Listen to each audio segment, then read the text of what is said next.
Querido por um seguidor aqui no Instagram, e nós já trabalhamos aqui, nós já descobrimos nessa live o que é santidade, o processo que é um processo progressivo, diário, de separação dos hábitos e práticas pecaminosas. Há uma diferença em sermos pecadores e de termos a prática, o hábito de estar pecando diariamente. Ser pecador, todos nós somos pecadores. Todos nós estamos sujeitos à falha. Mas existe algumas pessoas e algumas situações que tem aqueles pecados que nós chamamos de pecado de estimação. Já se tornou um hábito, é uma prática diária e você precisa se afastar disso. É um progresso. A gente aprendeu nessa live também por que precisamos ser santos. Primeiro, porque Ele é santo, Ele nos deu o exemplo. Automaticamente precisamos ser exemplos.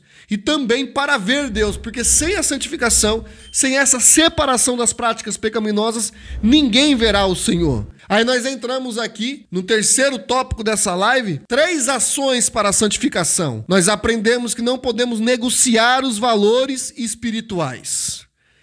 Usando o exemplo de Esaú, que trocou a bênção de primogenitura por um prato de refeição. Com fome, muitas vezes por causa da fome. A fome dos desejos carnais. Naquele momento que você está perante a determinada tentação, você não pensa. Por isso que quanto mais você se aproxima de Deus, mais fome você vai ter de Deus. E quanto mais você se afasta de Deus, mais fome das coisas carnais você vai ter. No momento de fome, ele não pensou só na barriga, saciar aquele prazer passageiro. Contudo, também tem uma terceira ação para alcançar essa santificação. E como eu disse, a santificação é uma separação, um processo. Não é o santarrão, os religiosos que vomitam uma santidade, mas contudo não vivem essa santidade na prática. As palavras podem convencer, mas são os exemplos que arrastam. Eu posso estar te convencendo, te persuadindo com essa exposição baseada nesse tema de santidade. Mas não adianta eu falar sobre isso e não ser um exemplo, não buscar esse progresso diário, porque é um processo. E a terceira ação é fugir.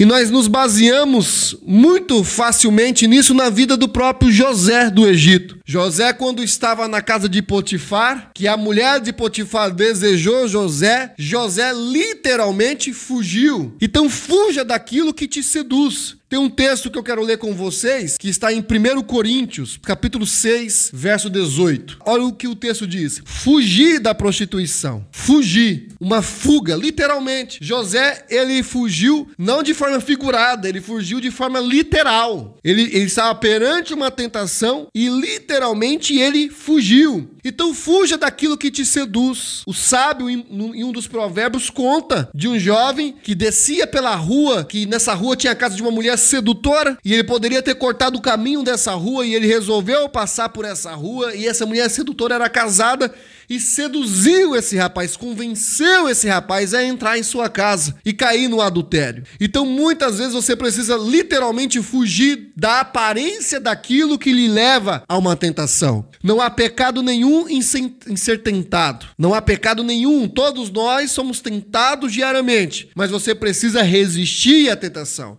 Como está escrito em Tiago, resista ao diabo e ele fugirá de vós. José literalmente fugiu da mulher de Potifar. Fugiu do que estava ali prestes a lhe seduzir. Então fuja do que te seduz. Fuja do que faz você ter a prática do vício. Fuja da prostituição, da imoralidade sexual. Fuja das pornografias. Os jovens hoje são muito atacados pelas pornografias. Você não precisa acessar site A, B para ver isso. Dependendo de quem você segue nas redes sociais, já é o suficiente para você estar vendo e consumindo pornografia. Então corra, fuja, deixa de seguir, bloqueia. São atos, são escolhas que nós precisamos fazer diariamente para estar vivendo esse processo de santidade.